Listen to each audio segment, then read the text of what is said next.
After a month with the MinimalPhone, I can say this. It's one of the most promising e-ink phones right now, but it's also tested my patience more than once. On paper, it sounds almost too good to be true.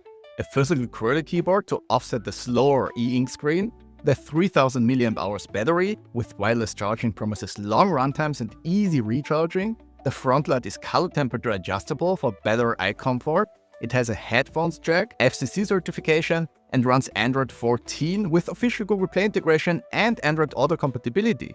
So, what's the catch? Let's find out together, and if you don't want to miss future reviews and comparisons to devices like the BeagMe Hybrid Pro, Hisense A9 or Motiva Compact, make sure to like and subscribe. The MinimalPhone, officially named NP01, definitely channels some BlackBerry nostalgia. It has a 4.3-inch e-ink display sitting above a backlit 35-key QWERTY keyboard. There is also a tiny 5-megapixel camera tucked into the bottom left corner, in case you're brave enough to try video calls on an e-ink screen. Just below the display are capacitive buttons for back, home and multitasking. By not using the standard Android on-screen navigation, there is a bit more space on the 4.3-inch screen. However, since they aren't illuminated, it took me a short while until I found the two outer buttons blindly in the dark. I had no issues with the centered home button though. I actually had to delay this review because of a bug involving the capacitive buttons that made the phone almost unusable. More on that later. Thankfully, that issue has been fixed with the recent software update. Looking at the rest of the build, the first thing you will notice is the incredibly sharp edges. While the flat sides give the phone a nice clean aesthetic, the sharp edges feel a bit uncomfortable to hold at first. Let's just say you'll always be aware that you're holding the MinimalPhone, partly because it's also relatively wide. But to be fair, you do eventually get used to it. On the left side, you'll find the volume buttons alongside a dedicated e-ink button to refresh the screen or adjust display settings. However, placing this button between the volume control wasn't the best choice in my opinion, because blindly finding the right button isn't as intuitive as I'd like. The power button, on the other hand, is perfectly positioned on the right side, exactly where my thumb naturally rests to quickly unlock the phone with the integrated fingerprint sensor. At the bottom, there's the headphones jack, USB-C port and speaker. Call quality over the earpiece was decent, though voices sounded a little dull on the other end. Reception-wise, the MinimalPhone held up well. Nothing exceptional, but nothing problematic either. It supports a solid range of global LTE bands, so unless you're in a particularly fringe area, it should perform just fine. On the back, you'll find an LED flash, the 16 megapixels camera, and unfortunately, one of the worst material choices possible, a plastic bag that's an absolute fingerprint magnet. As you can see here, it picks up fingerprints and smudges instantly. Thankfully, there's a phone case available for $30 US, but annoyingly, mine was missing from the package even though it was part of the crowdfunding perk I chose. Despite my complaints, I must admit the overall build quality generally impressed me. Considering this is a first-generation product from a crowdfunding campaign, it feels solid and well built. Under the hood, the MinimalPhone packs a MediaTek Helio G99 octa-core CPU, 6 or 8 gigs of RAM, and 128 or 256 gigs expandable storage. And you can swap in a second SIM card instead of the microSD card. Performance-wise, Geekbench 6 cores are solid at 729 single-core, 2028 multi-core, and 1303 GPU points. So the chipset offers plenty of power, though as usual with e-ink devices, the screen itself is the real bottleneck. But that's also by design. It discourages doom scrolling and encourages more intentional use. Add to that GPS, a compass, NFC, Bluetooth, Wi-Fi, and a wide global network compatibility including FCC certification, and you get the complete smartphone experience. The MinimalPhone has a 4.3-inch e-ink screen with 800 x 600 pixels, resulting in a pixel density of roughly 230 ppi. Not the crisp 300 ppi we're seeing with most other e-ink devices these days, but definitely solid. The exact display model isn't specified, but I wouldn't be surprised if this was e-ink Carta 1200 because of how light the screen's background is. With an L-star brightness value of around 66 to 67, measured with the spectrophotometer, it's impressively bright and comfortable to read, rivaling even the Kindle Voyage. L-star is a measure of lightness from 0 for pure black to 100 for pure white, based on how much light a surface reflects. It's a more human-friendly way to describe screen brightness, and in practice it tells us how comfortable a background will look. The screen's front glass is scratch-resistant, but don't count on it being as robust as Gorilla Glass, so it probably makes sense to use a screen protector to avoid scratches. The color temperature adjustable front light is incredibly bright, with 280 nits maximum brightness when mixing the cold and warm LEDs. That's something you'll most likely never need. Just setting up the warm color tone to a lower brightness level is a bit fiddly, though the maximum brightness of roughly 75 nits for the cold white LEDs is balanced well.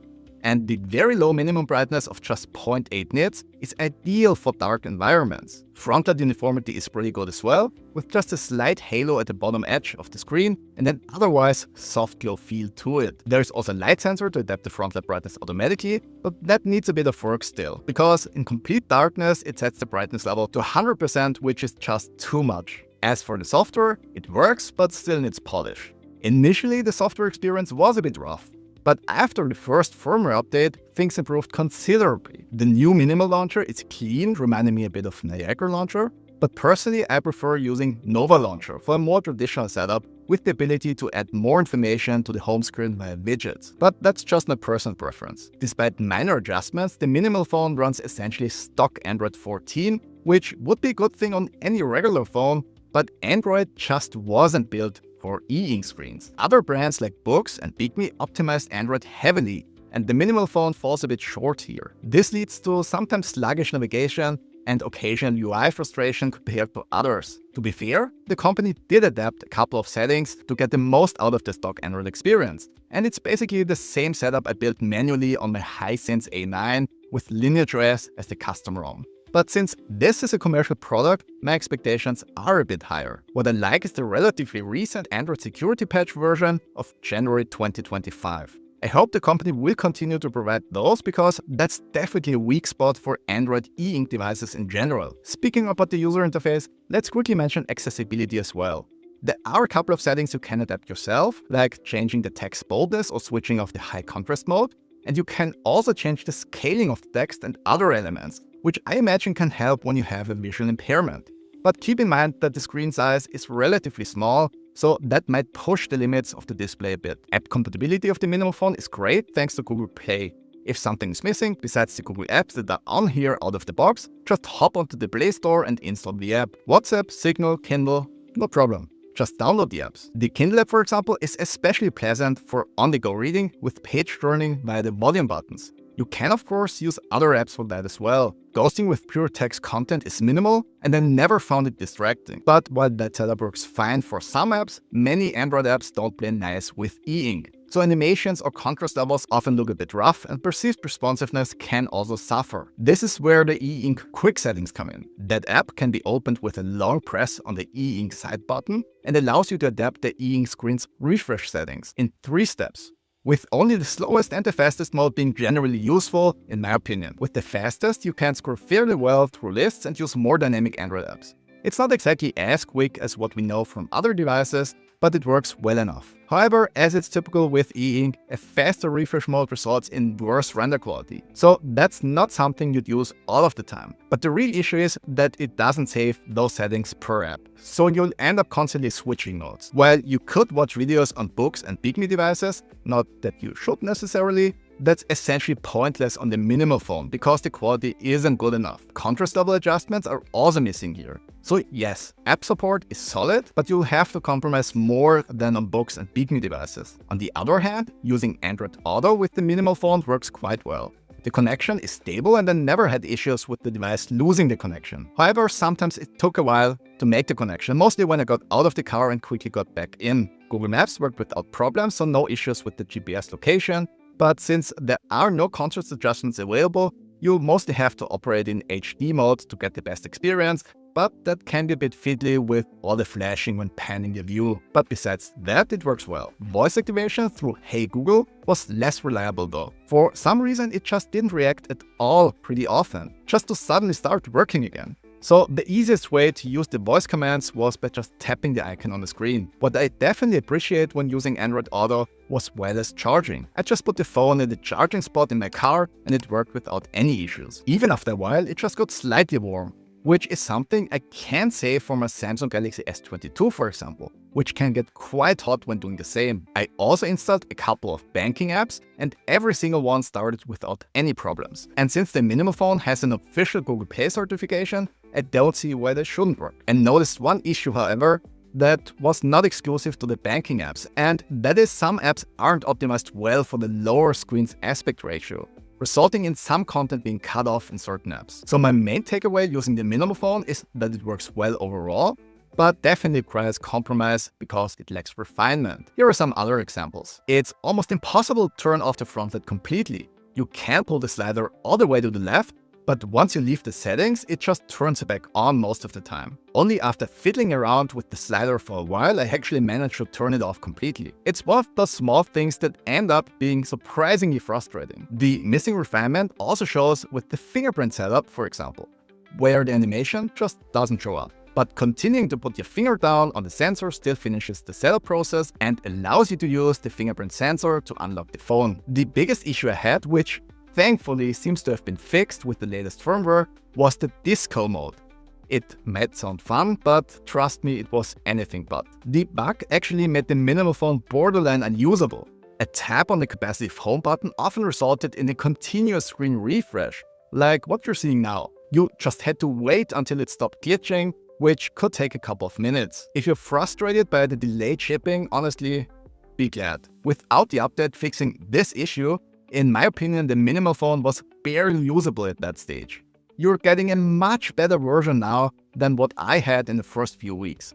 And the latest firmware not only fixed that bug, but also improved the keyboard's responsiveness. When I got the MinimalPhone, the system would skip key presses regularly. This has gotten so much better and isn't an issue anymore with my typing speed at least. However, what I must say is that going back to a physical QWERTY keyboard like this definitely takes some time getting used to. I'm so used to on-screen keyboards with swipe functionality that I really needed a bit of time to rewire my brain. In the beginning, I often waited for the keyboard to pop up on the screen to type something until I realized I could just go ahead with the physical keyboard. Typing feels good and the keys have a satisfying click. So you always know when the press registers. The only outlier is the spacebar, which has a strange double-click feel when pressed too hard. One thing I'd probably change if I could is how the keys tilt just a little when pressed. It doesn't impair functionality, but it feels like they are leaning a bit more than they should. Nitpicky I know, but if you plan on using the keyboard extensively, you might want to keep that in mind. The backlight brightness of the keyboard can be adapted in the quick settings app. When it comes to camera performance, I have to say the MinimalPhone probably has one of the worst cameras I've used in a while. There is really no sugarcoating this. I honestly can't remember when I took pictures that looked that bad. This camera is essentially only useful as a QR code scanner or maybe for Google Translate.